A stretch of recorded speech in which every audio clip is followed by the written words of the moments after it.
Hello my dear YouTube family, welcome back to Neeta tarot reading. ಇವತ್ತು ನಾನು ಯಾವ ವಿಚಾರದ ಬಗ್ಗೆ ರೀಡಿಂಗ್ ಮಾಡ್ತಾ ಇದ್ದೀನಿ ಅಂತ ಹೇಳಿದ್ರೆ, ಆ ವ್ಯಕ್ತಿ ನಮ್ಮಿಂದ ದೂರ ಆಗೋದಕ್ಕೆ ಕಾರಣ ಏನು? ಆ ವ್ಯಕ್ತಿ ನಮ್ಮಿಂದ ದೂರ ಆಗೋದಕ್ಕೆ ಕಾರಣ ಏನು? ಮೊದಲಿನಂತೆ ಮತ್ತೆ ಆ ವ್ಯಕ್ತಿ ನಮ್ಮ ಜೀವನದಲ್ಲಿ ಇರ್ತಾರ ಅನ್ನೋದೇ ರೀಡಿಂಗ್ ಆಗಿರುತ್ತೆ. ಆ ವ್ಯಕ್ತಿ ಅನ್ನೋ ಜಾಗದಲ್ಲಿ ನಿಮ್ಮಿಂದ ದೂರ ಆದಂಥ ವ್ಯಕ್ತಿನ ನೀವು ಅಲ್ಲಿ ನೀವು ಅವರ ಹೆಸರನ್ನ ತಗೊಳ್ಬೋದು. ಯಾವ ವ್ಯಕ್ತಿ ನಿಮ್ಮಿಂದ ದೂರ ಆಗಿದ್ದಾರೆ, ಆ ವ್ಯಕ್ತಿ ದೂರ ಆಗೋದಕ್ಕೆ ಕಾರಣ ಏನು ಅನ್ನೋದೇ ಇವತ್ತಿನ ರೀಡಿಂಗ್ ಆಗಿರುತ್ತೆ. ಎಂದಿನಂತೆ 2 ಕಾರ್ಡ್ಗಳನ್ನ ನಿಮ್ಮ ಮುಂದೆ ಇಟ್ಟಿದ್ದೀನಿ. 2 ಕಾರ್ಡ್ಗಳ ಮೇಲೆ 2 ಸ್ಟೋನ್ಗಳನ್ನ ಇಟ್ಟಿದ್ದೀನಿ. ಯಾವ ಸ್ಟೋನ್ ಇರುವ ಕಾರ್ಡ್, ಯಾವ ಕಾರ್ಡ್ ಇರುವ ಸ್ಟೋನ್ ನಿಮ್ಮ ಮನಸ್ಸಿಗೆ ತುಂಬಾ ಹತ್ರ ರೆಸೊನೇಟ್ ಆಗುತ್ತೆ, ಆ ಒಂದು ಕಾರ್ಡ್ನ ನೀವು ಸೆಲೆಕ್ಟ್ ಮಾಡ್ಕೊಳ್ಬೇಕಾಗತ್ತೆ. ಆ ವ್ಯಕ್ತಿ ನಿಮ್ಮಿಂದ ದೂರ ಆಗೋದಕ್ಕೆ ಕಾರಣ ಏನು ಅನ್ನೋದು. ಆ ವ್ಯಕ್ತಿ ಹೆಸರನ್ನ 3 ಬಾರಿ ನೆನ್ಪು ಮಾಡ್ಕೊಳ್ತಾ, ಹೇಳ್ಕೊಳ್ತಾ, ಅಥವಾ ಆ ವ್ಯಕ್ತಿ ಫೋಟೋನ ನೀವು ನೋಡ್ತಾ ಈ ಒಂದು ಕಾರ್ಡ್ನ ಸೆಲೆಕ್ಟ್ ಮಾಡ್ಕೊಳ್ಬೇಕಾಗಿರುತ್ತೆ. ಓಕೆ, ಹಾಗೆ ಆ ವ್ಯಕ್ತಿ ಏನು ಹೇಳೋದಕ್ಕೆ ಇಷ್ಟಪಡ್ತಿದ್ದಾರೆ ನಿಮ್ಮ ಜೀವನದಲ್ಲಿ ಅನ್ನೋದು ಕೂಡ ನಾನು ಇವತ್ತಿನ ರೀಡಿಂಗಲ್ಲಿ ತಿಳಿಸೋದಕ್ಕೆ ಇಷ್ಟಪಡ್ತೀನಿ.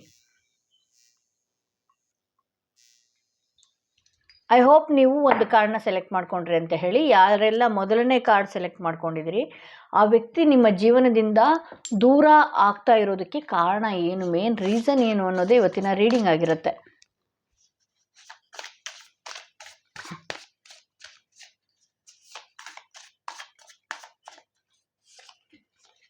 ಆ ವ್ಯಕ್ತಿ ನಿಮ್ಮಿಂದ ದೂರ ಆಗೋದಕ್ಕೆ ಕಾರಣ ಏನು? ಆ ವ್ಯಕ್ತಿ ಮತ್ತೆ ಮೊದಲಿನಂತೆ ಸರಿ ಹೋಗ್ತಾರಾ ಈ ಜೀವನದಲ್ಲಿ ಅನ್ನೋದೇ.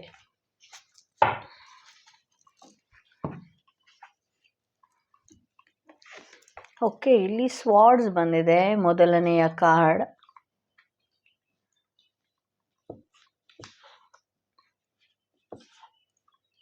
ಓಕೆ, ಇಲ್ಲಿ ಈ ವ್ಯಕ್ತಿ ದೂರ ಆಗೋದಕ್ಕೆ ಕಾರಣ ಏನು ಅಂತ ಹೇಳಿ ನೋಡೋದಾದರೆ, ಇದು ಆ್ಯಕ್ಚುಲಾಗಿ ಈ ವ್ಯಕ್ತಿನೇ ಡಿಸೈಡ್ ಮಾಡ್ಕೊಂಡಿರುವಂಥದ್ದು.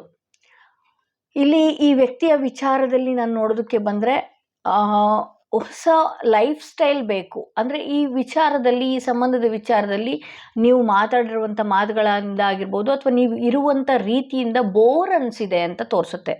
ಬೋರ್ ಆಗಿದೆ ಅವರಿಗೆ, ಬೇಡ ಈ ಸಂಬಂಧ ಬೇಡ ಅನ್ನೋದು ಇವರೇ ಡಿಸೈಡ್ ಮಾಡ್ಕೊಳ್ಳೋದಾಗಿರ್ಬೋದು, ಅಥವಾ ನಿಮ್ಮ ಕ್ವಶನ್ಸ್ಗಳಿಂದ ಇವ್ರಿಗೆ ಹರ್ಟ್ ಆಗಿರೋದಾಗಿರಬಹುದು. ಇವರು ಒಂದಷ್ಟು ಮಾನಸಿಕವಾಗಿ ಮೆಂಟಲಿ ಡಿಸೈಡ್ ಮಾಡ್ಕೊಂಡು ಬಿಟ್ಟಿದ್ದಾರೆ. ಇಲ್ಲಿ ನೀವು ಎಕ್ಸ್ಪೆಕ್ಟ್ ಮಾಡ್ತಾ ಇದ್ದೀರಾ, ಎಷ್ಟೋ ಸಲ ಈ ವ್ಯಕ್ತಿ ಹೋದ್ರೂ ಮತ್ತೆ ಬಂದಿರೋದ್ರಿಂದ ಈ ವ್ಯಕ್ತಿ ಮತ್ತೆ ನನ್ನ ಹತ್ರ ಬರ್ತಾರೇನೋ ಅನ್ನೋ ಓವರ್ ಕಾನ್ಫಿಡೆನ್ಸಿಂದ ಮತ್ತೆ ಆ ವ್ಯಕ್ತಿ ನಿಮ್ಮ ಲೈಫಲ್ಲಿ ಬಂದಾಗ ನೀವು ಕ್ವಶನ್ಸ್ಗಳನ್ನ ಕೇಳೋದು, ಇನ್ನೊಂದೇನೋ ಮಾಡೋದು ಮಾಡಿ ಆ ವ್ಯಕ್ತಿನ ಬೇಗ ಕಳ್ಕೊಳ್ತಾ ಇದ್ರಿ. ಇಲ್ಲಿ ಹರ್ಮಿಟ್ ಕಾರ್ಡ್ ಬಂದಿರೋದ್ರಿಂದ ಅವ್ರಿಗೆ ಹೇಗಾಗಿದೆ ಅಂತ ಹೇಳಿದ್ರೆ, ನಂಗೆ ಯಾರು ಬೇಡ, ಏನು ಬೇಡ, ಒಂದಷ್ಟು ನನಗೆ ಬ್ರೇಕ್ ಬೇಕು, ಒಂದಷ್ಟು ದಿನಗಳ ಕಾಲ ನಾನು ಸೈಲೆಂಟಾಗಿರಬೇಕು.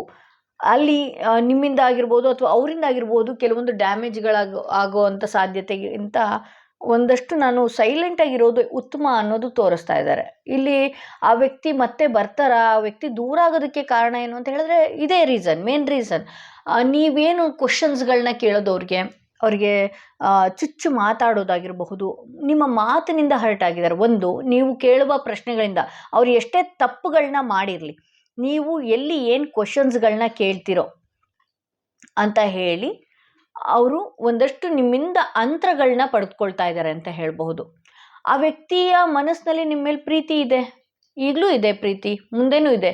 ಆ ವ್ಯಕ್ತಿ ಈಗಿನ ಪರಿಸ್ಥಿತಿ ಏನಾಗಿದೆ ಅಂತ ಹೇಳಿದ್ರೆ, ನನಗೆ ಯಾರೂ ಬೇಡ, ಒಂದಷ್ಟು ಅವರ ಮನಸ್ಸಿನ ಮಾತು ಕೇಳ್ಕೊಂಡಿರೋದಾಗಿರ್ಬೋದು, ಅಥವಾ ಅವರ ವೈಯಕ್ತಿಕವಾಗಿ ಯೋಚನೆ ಮಾಡಿದಾಗ ನಂಗೆ ಯಾರೂ ಬೇಡ, ಯಾರಿಂದನೂ ನನಗೇನು ಆಗುವಂಥದ್ದಿಲ್ಲ, ನನಗೆ ಈ ವಿಚಾರನೇ ಬೇಡ ಅನ್ನುವಂಥ ಬ್ರೇಕ್ನ ಆ ವ್ಯಕ್ತಿ ತೊಗೊಂಡಿದ್ದಾರೆ ಅಂತ ಹೇಳ್ಬೋದು. ಇಲ್ಲಿ ಪೇಜ್ ಆಫ್ ಕಪ್ಸ್ ಬಂದಿರೋದ್ರಿಂದ ಮತ್ತೆ ಈ ವ್ಯಕ್ತಿಗೆ ಒಂದಷ್ಟು ನೀವೇನಾದರೂ ಸೈಲೆಂಟಾಗಿದ್ಬಿಡಿ, ಅವ್ರು ಬ್ಲಾಕ್ ಮಾಡಿದ್ರೆ ಸೈಲೆಂಟಾಗಿದ್ಬಿಡಿ. ನೀವೇನು ಮಾಡ್ತಿದ್ದೀರಾ ಅಂತ ಹೇಳಿದ್ರೆ, ಆ ಬ್ಲಾಕ್ನ ಮತ್ತೆ ಬೇರೆ ಬೇರೆ ನಂಬರ್ಗಳಿಂದ ಮಾಡೋದು, ಅವ್ರನ್ನ ಇರಿಟೇಟ್ ಮಾಡೋದು, ಈ ರೀತಿ ಎಲ್ಲ ನೀವು ಮಾಡ್ಕೊಂಡು ಹೋಗ್ತಾ ಇದ್ದೀರಿ. ಓಕೆ, ಇಲ್ಲಿ ಮತ್ತು ಕೂಡ 10 ಆಫ್ ಕಪ್ಸ್ ಬಂದಿರೋದ್ರಿಂದ ಆ ವ್ಯಕ್ತಿ ಮತ್ತೆ ನಿಮ್ಮ ಆ ವ್ಯಕ್ತಿ ಮತ್ತು ನಿಮ್ಮ ನಡುವಿನ ಸಂಬಂಧ ಏನಿದೆಯಲ್ವಾ, ಸರಿ ಹೋಗುವ ಸಾಧ್ಯತೆನೇ ಹೆಚ್ಚು ಅಂತ ತೋರಿಸ್ತಾ ಇದೆ. ಹಾಗೆ ನೀವು ಅವರನ್ನು ಒಂದಷ್ಟು ಸೈಲೆಂಟಾಗಿ ಇರೋದಕ್ಕೆ ಬಿಡಬೇಕಾಗತ್ತೆ, ಅಥವಾ ನೀವು ಸೈಲೆಂಟಾಗಿ ದೂರ ಸರಿಬೇಕಾಗತ್ತೆ. ನೀವು ಈಗಾಗಲೇ ಅವ್ರು ಏನೇ ಮಿಸ್ಟೇಕ್ಸ್ ಮಾಡಿರಲಿ, ಈಗ ನೀವೇನಾದರೂ ಮಾತಾಡೋದಕ್ಕೆ ಹೋದರೆ ಈ ಕಡೆ ನೀವು ಕೂಡ ಸೈಲೆಂಟಾಗಿರೋಲ್ಲ, ಒಂದಷ್ಟು ಕ್ವಶನ್ಸ್ಗಳನ್ನ ನೀವು ಕೇಳ್ತಾ ಹೋಗ್ತೀರಿ.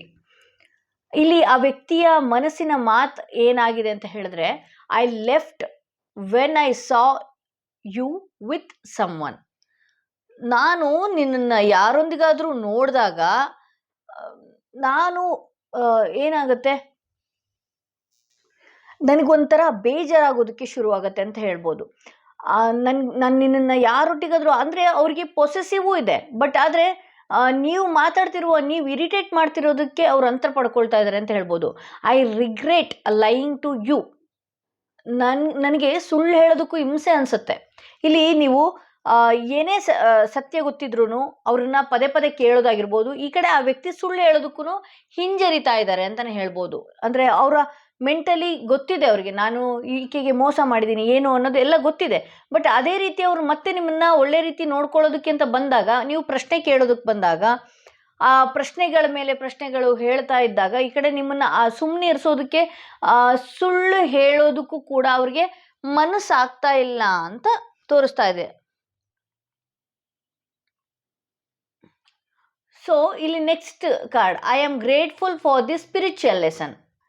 ನಾನು ಒಂದನೇ ಹೇಳ್ತೀನಿ, ಅಂದರೆ ಭಗವಂತ ಕಲಿಸ್ತಿರೋ ಪಾಠಕ್ಕಾಗಿರ್ಬೋದು, ಆಧ್ಯಾತ್ಮಿಕ ಲೋಕಕ್ಕಾಗಿರ್ಬೋದು, ಒಂದಷ್ಟು ಈ ವ್ಯಕ್ತಿ ಏನು ಮಾಡ್ತಿದ್ದಾರೆ ಅಂತ ಹೇಳಿದ್ರೆ, ಸೈಲೆಂಟಾಗಿರೋದು, ಒಂದಷ್ಟು ಧ್ಯಾನ ಮಾಡೋದು, ಮೆಡಿಟೇಷನ್ ಮಾಡೋದು, ಪೂಜೆಗಳನ್ನ ಮಾಡ್ಕೊಳ್ಳೋದು, ಅಥವಾ ಒಂದಷ್ಟು ಭಗವಂತನೊಟ್ಟಿಗೆ ಕನೆಕ್ಟ್ ಆಗೋದು, ಅಂದರೆ ದೇವ್ರನ್ನ ಮೊರೆ ಹೋಗೋದು, ಈ ರೀತಿ ಎಲ್ಲ ಮಾಡ್ತಾ ಇರೋದಕ್ಕೆ ಅವರೇ ಭಗವಂತನಿಗೆ ಕೃತಜ್ಞತೆಗಳನ್ನ ಹೇಳ್ತಾ ಇದ್ದಾರೆ. ನನಗೆ ಭಗವಂತ ಕಲಿಸ್ತಿರೋ ಪಾಠಕ್ಕೆ ಧನ್ಯವಾದಗಳನ್ನ ಹೇಳ್ತೀನಿ ಅನ್ನೋ ರೀತಿ ಆ ವ್ಯಕ್ತಿ ಮಾತಾಡ್ತಾ ಇದ್ದಾರೆ ಅಂತ ಹೇಳ್ಬೋದು.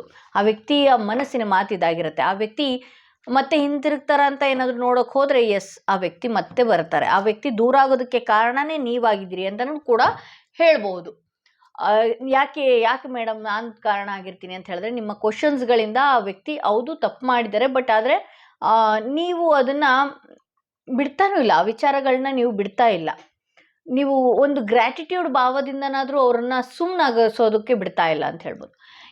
ಸೆಕೆಂಡ್ ಸ್ಟೋನ್, ಈ ಸ್ಟೋನ್ ಇರುವ ಕಾರ್ಡ್ ಏನಿದೆ, ಯಾರು ಸೆಲೆಕ್ಟ್ ಮಾಡ್ಕೊಂಡಿದ್ರೆ ನಿಮ್ಮ ಪರ್ಸನ್ ಹೆಸರನ್ನು 3 ಬಾರಿ ಹೇಳ್ತಾ ಈ ಒಂದು ರೀಡಿಂಗ್ನ ನೀವು ನೋಡಬೇಕಾಗತ್ತೆ. ನಿಮ್ಮ ಪರ್ಸನ್ನ ಹೆಸರನ್ನ 3 ಬಾರಿ ನೆನೆಸ್ಕೊಳ್ಳಿ, ಅಥವಾ ನಿಮ್ಮ ಪರ್ಸನ್ ಫೋಟೋ ಇದ್ರೂ ಕೂಡ ನೀವು ನೋಡ್ಬೋದು.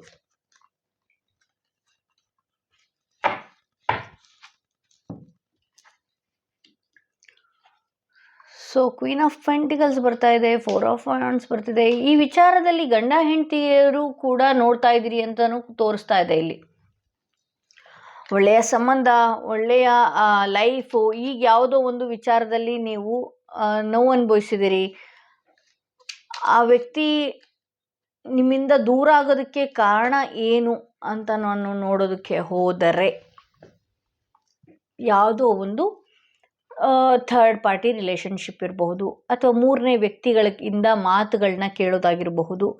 ಈ ರೀತಿ ಮಾಡ್ಕೊಂಡು ಬಂದಿದ್ದಾರೆ. ಇಲ್ಲಿ ಮದುವೆ ಆಗಿರೋರು ಕೂಡ ಇದ್ದಾರೆ, ಮದುವೆ ಆಗಿ ಅವರ ಲೈಫಲ್ಲಿ ಬೇರೆ ವ್ಯಕ್ತಿ ಪ್ರವೇಶ ಆಗಿರೋದು ಇದೆ, ಅಥವಾ ಬೇರೆ ವ್ಯಕ್ತಿ ಅಂದ ತಕ್ಷಣವೇ ವ್ಯಕ್ತಿನೇ ಆಗಿರಲ್ಲ, ಅವರ ಮನೆಯವರು ಯಾರೋ ಒಬ್ಬರು ಫ್ರೆಂಡ್ ಸರ್ಕಲು ಏನೋ ಅವ್ರ ಮಾತುಗಳನ್ನ ಕೇಳಿಕೊಂಡು ಇಲ್ಲಿ ನಿಮ್ಮಿಂದ ದೂರ ಆಗುವಂಥದ್ದಾಗಿರಬಹುದು, ಅಥವಾ ನಿಮ್ಮ ಈಗೋಯಿಂದನೂ ಕೂಡ ಅವರು ದೂರ ಆಗಿದ್ದಾರೆ ಅಂತಲೇ ತೋರಿಸ್ತಾ ಇದೆ. ಇಲ್ಲಿ ಸಾಕಷ್ಟು ನನಗೆ ಕೋರ್ಟ್ ಕಾರ್ಡ್ ಬಂದಿರೋದ್ರಿಂದ ಇದು ಬಿಟ್ಟೋಗುವಂಥ ಸಂಬಂಧವಂತೂ ಅಲ್ಲ, ಇದು ಬಿಟ್ಟೋಗುವಂಥ ಸಂಬಂಧ ಅಲ್ಲ. ಇದು ನೀವು ತುಂಬಾ ಪ್ರೀತಿಯಿಂದ ಇದ್ದಂಥವ್ರು ಏನೇ ಆಗಿರ್ಬೋದು, ಆ ವ್ಯಕ್ತಿಯ ಮನಸ್ಸು ಬದಲಾಯಿಸಿ ಮತ್ತೆ ಇಲ್ಲಿ ಬರೋದಕ್ಕೆ ಒಂದಷ್ಟು ಕಷ್ಟ ಆಗ್ಬೋದು. ಬಟ್ ಆದರೆ ನೀವು ಆ ದಿನಗಳ ತನಕ ತಾಳ್ಮೆಯಿಂದ ವೇಟ್ ಮಾಡಬೇಕಾಗತ್ತೆ ಅಂತಲೇ ಹೇಳ್ಬೋದು. ಆಲ್ರೆಡಿ ನೀವು ತಾಳ್ಮೆಯಿಂದ ವೇಟ್ ಮಾಡ್ತಿದ್ದೀರಿ, ಒಂದಷ್ಟು ನಿಧಾನವಾದ್ರೂ ನಿಮ್ಮ ಪರ್ಸನ್ ನಿಮ್ಮೊಟ್ಟಿಗೆ ಬಂದು ಸೇರ್ತಾರೆ ಅಂತಲೇ ತೋರಿಸುತ್ತೆ. ಇಲ್ಲಿ ಇದು ಅಷ್ಟು ಬೇಗವಾಗಿ ಬಿಟ್ಟು ಹೋಗುವಂಥ ಸಂಬಂಧ ಅಲ್ಲ. ಈಗ ಏನೇನು ನಡೀತಿರ್ಬೋದು, ಗಲಾಟೆಗಳಾಗಿರ್ಬೋದು, ಜಗಳಗಳಾಗಿರ್ಬಹುದು, ಅವರು ನಿಮ್ಮ ಮೇಲೆ ಕೈ ಮಾಡಿದ್ದಾಗಿರ್ಬೋದು, ನೀವು ಅವ್ರ ಮೇಲೆ ಮಾಡಿದ್ದಾಗಿರ್ಬೋದು, ಮಾತುಗಳಾಗಿರ್ಬೋದು, ಬೇಡವೇ ಬೇಡ ಅಂತ ನಿಮ್ಮ ಫ್ಯಾಮಿಲಿಗಳಲ್ಲಿ ಡಿಸೈಡ್ ಮಾಡಿರ್ಬೋದು, ಅಥವಾ ನಿಮಗೆ ನೀವೇ ಡಿಸೈಡ್ ಮಾಡ್ಕೊಂಡಿರೋದಾಗಿರ್ಬೋದು, ಈ ಸಂಬಂಧ ಮುಗ್ದೇ ಹೋಯ್ತೇನೋ ಅಂತ ತಿಳ್ಕೊಂಡಿರ್ಬೋದು. ಬಟ್ ಆದರೆ ಇಬ್ಬರಲ್ಲೂ ಈಗೋ ಜಾಸ್ತಿ ಇರೋದ್ರಿಂದ ಇದು ಬೇಗ ಕನೆಕ್ಟ್ ಆಗೋದು ಕಷ್ಟ ಆಗತ್ತೆ. ಆದರೆ ಇಬ್ಬರಲ್ಲೂ ಒಬ್ಬರು ಸೋಲುವಂಥವ್ರು ಯಾರೂ ಇಲ್ಲ ಇಲ್ಲಿ. ನೀವು ಸೋತ್ರೂ ಅವ್ರು ಬೇಗ ಸೋಲುವಂಥ ವ್ಯಕ್ತಿಯಂತೂ ಅಲ್ಲ. ಹಾಗೆ ಇಲ್ಲಿ ಏನಾಗ್ತಿದೆ ಅಂತ ಹೇಳಿದ್ರೆ, ಒಂದಷ್ಟು ನಿಮ್ಮೊಟ್ಟಿಗೆ ಚೆನ್ನಾಗಿರಬೇಕು ಅನ್ನೋದು ಅವ್ರ ಮನಸ್ಸಲ್ಲಿ ಬಂದ್ರೂ ಎಲ್ಲಿ ನೀವು ಅವ್ರಿಗೆ ಡಿಸ್ಟರ್ಬ್ ಮಾಡ್ತಿರೋ ಅನ್ನೋದು ಕೂಡ ಅವರ ಮೈಂಡಲ್ಲಿ ಫಿಕ್ಸ್ ಆಗಿಬಿಟ್ಟಿದೆ. ಎಲ್ಲಿ ಇದು ಹೀಗೆ ಇರಲಿ, ಮಾತಾಡ್ದೇನೆ ಇದ್ರೇ ಚೆನ್ನಾಗಿದೆ, ಮಾತಾಡಿದ್ರೆ ತಾನೇ ನಾನು ನಿನಗೇನಾದರೂ ಒಂದು ಉತ್ತರ ಕೊಡಬೇಕಾಗತ್ತೆ, ಅಥವಾ ನೀನು ನನ್ನನ್ನು ಮತ್ತೆ ಮತ್ತೆ ಪ್ರಶ್ನೆ ಕೇಳೋದಾಗಿರ್ಬೋದು, ಅಥವಾ ನೀನು ನನ್ನನ್ನು ಕಟ್ಟು ಹಾಕುವಂಥ ಸಾಧ್ಯತೆ ಜಾಸ್ತಿ ಇದೆ. ಸೊ ಹಾಗಾಗಿ ನಾನು ಒಂದಷ್ಟು ದೂರ ಇರೋದೇ ಉತ್ತಮ ಅನ್ನೋದು ತಿಳ್ಕೊಂಡಿದ್ದಾರೆ. ನಿಮ್ಮ ಪರ್ಸನ್ ಮಾತೇನಾಗಿದೆ ಅಂತ ಹೇಳಿದ್ರೆ, I bury myself in work to forget you. ನಾನು ನಿನ್ನನ್ನು ಮರೆಯೋದಕ್ಕೆ ನನ್ನ ಕೆಲಸದಲ್ಲೇ ನಾನು ಬೇಕು ಅಂತ ಮುಳುಗ್ತಾ ಇದ್ದೀನಿ. ಏಕೆಂದರೆ ಅವ್ರಿಗೆ ಹೇಳ್ದೆ ಅಲ್ವ, ನಿಮ್ಮನ್ನು ಬಿಟ್ಟಿರೋದಕ್ಕೂ ಆಗೋದಿಲ್ಲ, ನಿಮ್ಮನ್ನ ಬಿಡುವಂಥ ಸಂಬಂಧನೂ ಅದಲ್ಲ. ಹಾಗಂತ ಅವರು ನಾನು ಏನೂ ತಪ್ಪು ಮಾಡಿಲ್ಲ ಹಾಗೆ ಹೀಗೆ ಅಂತ ಹೇಳಿ ತುಂಬಾ ಕರುಣೆಯಿಂದ ಮಾತಾಡಿಸುವಂಥ ವ್ಯಕ್ತಿನೂ ಅವರಲ್ಲ. ಈಗೋಯಿಸ್ಟಿಕ್ ಪರ್ಸನ್ ಅವರು. ಸೊ ನಾನು ನಿನ್ನನ್ನು ಮರಿಬೇಕು ಅಂತಾನೆ ನಾನು ಕೆಲಸದಲ್ಲಿ ತೊಡಗಿಸ್ಕೊಳ್ತಾ ಇದ್ದೀನಿ ಅನ್ನೋದು ಇದಾಗ್ತಾ ಇದೆ, ಅವ್ರ ಮನಸ್ಸಿನ ಮಾತಾಗಿದೆ. You don't know how hard it was to let you go. ನಿನಗೆ ಅರ್ಥ ಆಗ್ತಾ ಇಲ್ಲ ನಾನು ನಿನ್ನ ಬಿಟ್ಟು ಹೋಗೋದಕ್ಕೆ ಎಷ್ಟು ಕಷ್ಟ ಆಗ್ತಾ ಇದೆ ಅಂತ ಹೇಳಿ ಅಂತಲೂ ಕೂಡ ನಿಮ್ಮ ಪರ್ಸನ್ನಿಂದ ಆ ಮಾತು ಬರ್ತಾ ಇದೆ. It was my fault but I blamed you. ಇದು ನನ್ನ ತಪ್ಪು, ಆದರೆ ನಾನು ನಿನ್ನನ್ನು ದೂರ್ತಾ ಇದ್ದೀನಿ. ಅದು ಅವ್ರ ಮನಸ್ಸಿನ ಇದೇ ಅವ್ರ ಮನಸ್ಸಿನ ಮಾತು.